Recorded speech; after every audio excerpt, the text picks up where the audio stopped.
the center of the action. Her methods may be controversial to some, but one thing's for certain. No one can match her tenacity when it comes to investigation.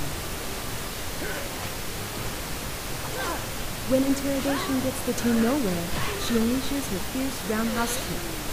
It's rather persuasive. Oh, the Miracle Mask, okay. That's what it was called. Professor? Emmy keeps the team moving while asking all the right questions, jotting down every last detail. When she's not in the center of the action, you can bet she's there to witness it. Written invitation?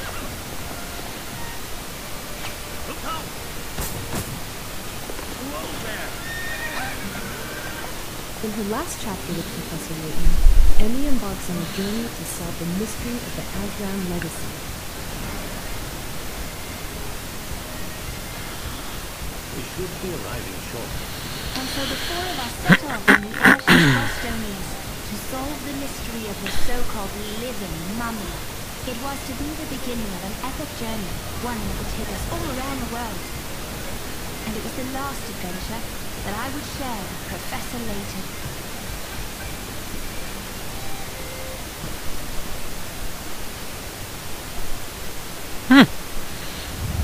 In addition to the cinematic story and intriguing puzzles the series is known for, Professor Layton and the Azran Legacy also has a street pass component meant to keep you well.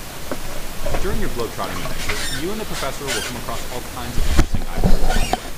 You can even create scavenger hunt-like challenges and treasure hunts for others that will test their ability to find these items. They're hidden in unique locales from all over the game, so it's no small feat to get them all, and that's where Street Pass comes in. You can select 3 items you found in any locale and set them as a treasure hunt challenge for people you Street Pass for.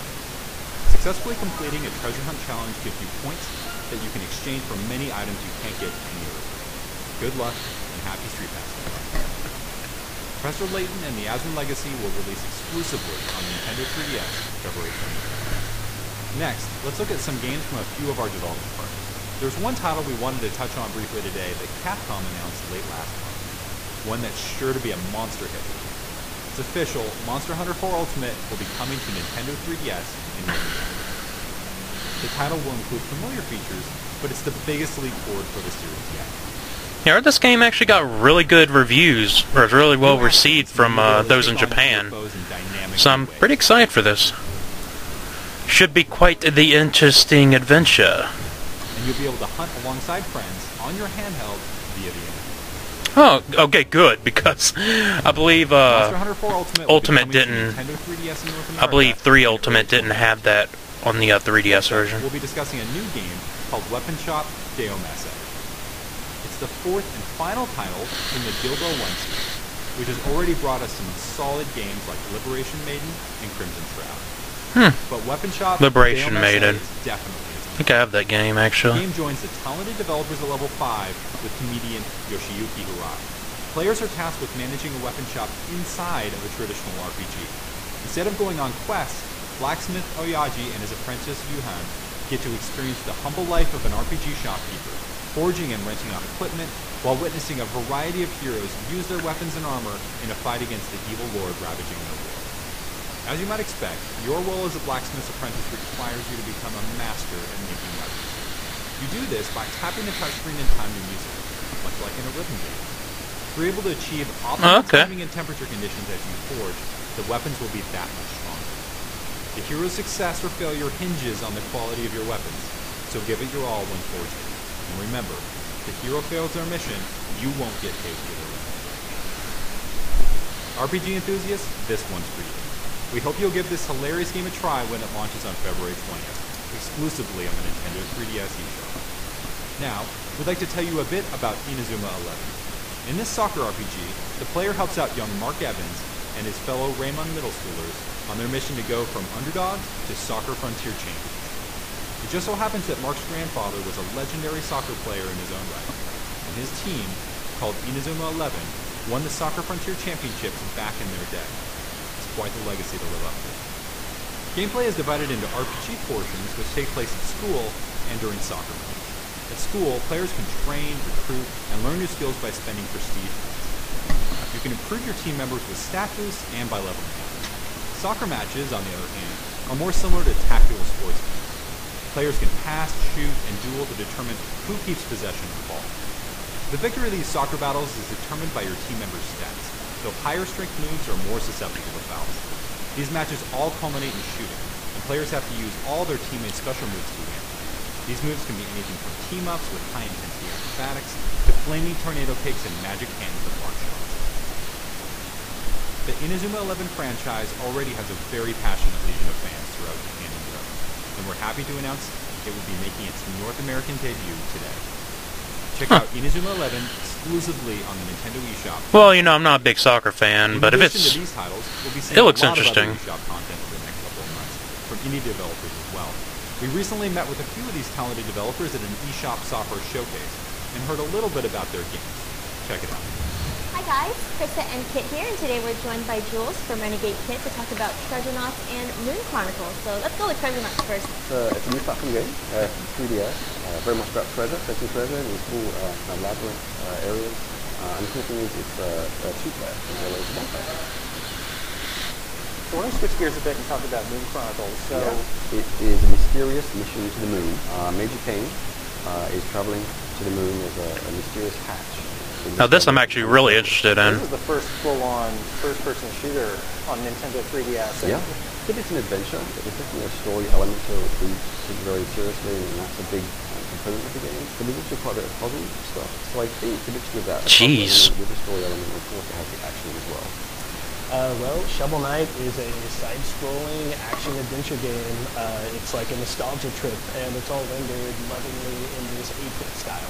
Shovel Knight is based around only a couple of like simple mechanics, right? Like you're a knight with a shovel. So you can only As the name suggests. So if you've ever played a platform game, or if you have dreams of the 80s, then this is something that should just be right up your alley. With Tyrone from Nicholas, and we're going to be talking a little bit about 1001 Spikes. 1001 Spikes is a game inspired by a whole generation of 8-bit NES games, and we've taken what we've learned and what we've experienced and put it into a killer package that wants to kill you 1001 times. Killer. Literally. Literally. So Retro City Rampage takes the car stealing and open worlds that we love playing today, and it matches up with the 8-bit era. So you're collecting power-ups and collecting coins and jumping on enemies, and you're also stealing cars and running with them.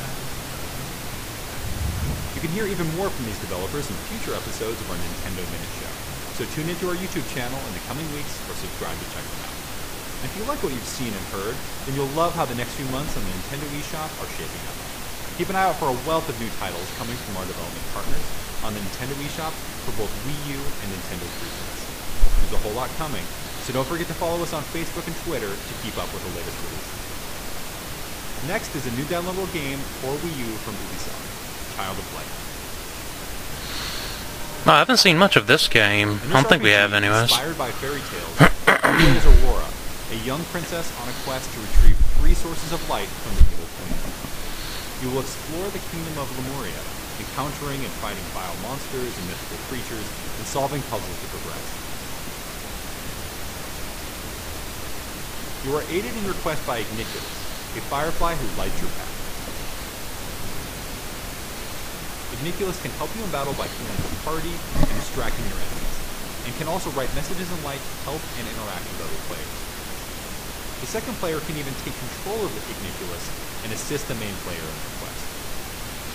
Child of Light will be available on the Nintendo eShop for Wii U on April 30th. That's all from me today. Let's pass it back to Mr. Wada for some more first-party updates. Mr. Wada? The launch of Donkey Kong Country Tropical Freeze is coming up soon. Please have a look at our latest trailer. Oh yeah, Donkey Kong.